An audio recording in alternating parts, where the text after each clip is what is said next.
وہی کے بارے میں تیسری حدیث ام المومنین حضرت عائشہ صدیقہ رضی اللہ تعالی عنہا بیان فرماتی ہیں کہ اللہ کے رسول صلی اللہ علیہ وسلم پر وحی کا ابتدائی دور اچھے سچے پاکیزہ خوابوں سے شروع ہوا۔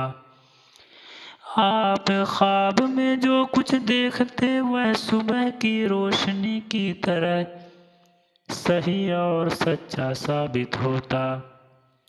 پھر من جانب قدرت آپ تنہائی پسند ہو گئے اور آپ صلی اللہ علیہ وسلم نے غار حرا میں خلوت نشینی اختیار فرمائی اور کئی دن اور رات وہاں مسلسل عبادت اور یاد الہی و ذکر و فکر میں مشغول رہتے، جب تک گھر آنے کو دل نہ چاہتا تو شاہ ہمراہ لیے ہوئے وہاں رہتے۔ توشہ ختم ہونے پر ہی اہلیہ حضرت خدیجہ رضی اللہ تعالی عنہا کے پاس تشریف لاتے اور کچھ توشہ ہمراہ لے کر پھر وہاں جا کر خلوت میں ہو جاتے۔ یہی طریقہ جاری رہا یہاں تک کہ آپ صلی اللہ علیہ وسلم پر حق منکشف ہو گیا اور آپ صلی اللہ علیہ وسلم غار حرا ہی میں قیام پذیر تھے کہ اچانک حضرت جبریل علیہ السلام آپ کے پاس حاضر ہوئے اور کہنے لگے کہ اے محمد صلی اللہ علیہ وسلم پڑھو۔ آپ صلی اللہ علیہ وسلم فرماتے ہیں کہ میں نے کہا کہ میں پڑھنا نہیں جانتا۔ آپ صلی اللہ علیہ وسلم فرماتے ہیں کہ فرشتے نے مجھے پکڑ کر اتنے زور سے دبایا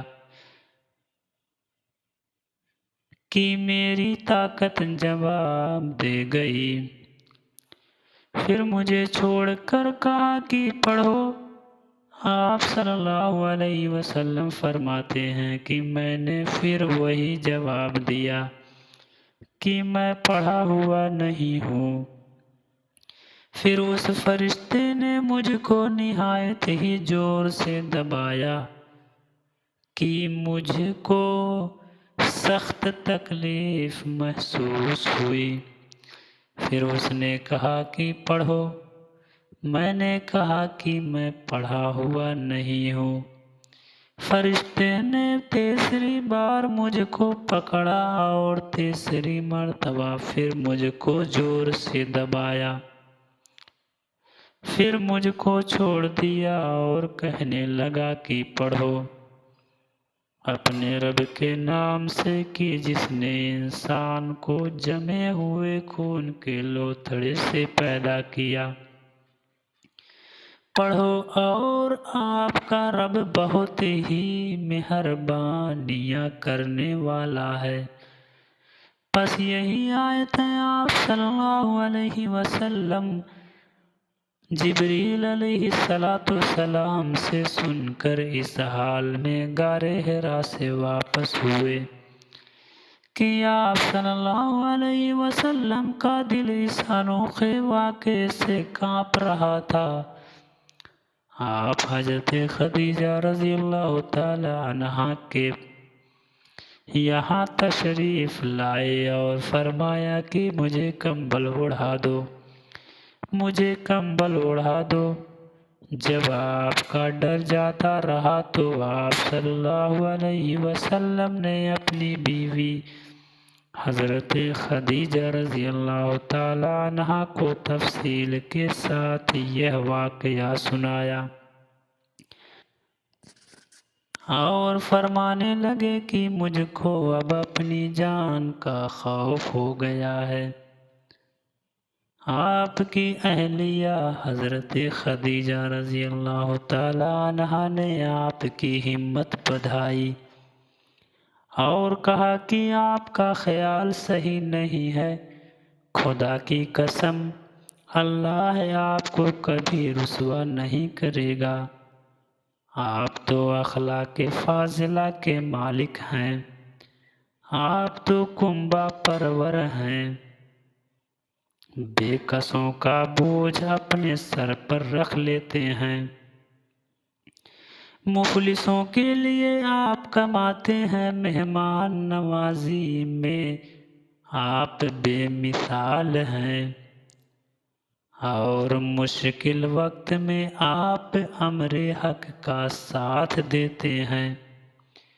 ایسے اوصاف حسنہ والا انسان یوں بے وقت ذلت و خواری کی موت نہیں پا سکتا۔ پھر مزید تسلی کے لیے حضرت خدیجہ رضی اللہ تعالیٰ عنہا نے آپ صلی اللہ علیہ وسلم کو ورقہ بن نوفل کے پاس لے گئیں، جو ان کے چچا زاد بھائی تھے اور زمانے جاہلیت میں نصرانی مذہب اختیار کر چکے تھے اور عبرانی زبان کے کاتب تھے۔ چنانچہ انجیل کو بھی حسب منشا خداوندی عبرانی زبان میں لکھا کرتے تھے، اور وہ بہت بوڑھے ہو گئے تھے، یہاں تک کہ ان کی بینائی بھی رخصت ہو چکی تھی۔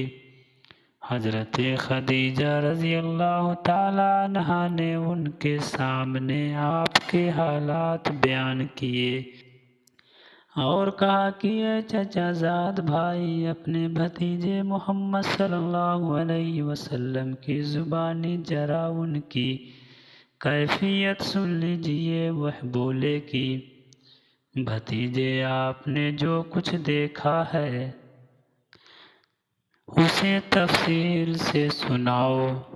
چنانچہ آپ صلی اللہ علیہ وسلم نے از اول تا آخر پورا واقعہ سنایا، جسے سن کر ورقہ بے اختیار بول اٹھے کہ یہ تو وہی ناموس ہے جسے اللہ نے حضرت موسیٰ علیہ السلام پر وحی دے کر بھیجا تھا۔ کاش میں آپ کے عہد نبوت کے شروع ہونے پر جوان عمر ہوتا، کاش میں اس وقت تک زندہ رہتا جبکہ آپ کی قوم آپ کو اس شہر سے نکال دے گی۔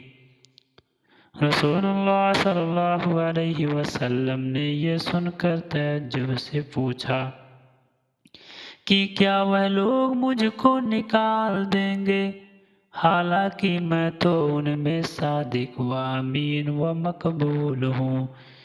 ورقہ بولا، ہاں یہ سب کچھ سچ ہے، مگر جو شخص بھی آپ کی طرح امر حق لے کر آیا لوگ اس کے دشمن ہی ہو گئے ہیں۔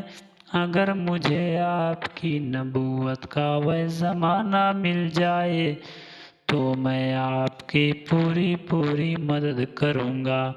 مگر ورقہ کچھ دنوں کے بعد انتقال کر گئے، پھر کچھ عرصہ تک وحی کی آمد موقوف رہی، اور اگر اس طرح کی حدیث سننا ہو تو ہمارے اس چینل کو سبسکرائب کر لیں۔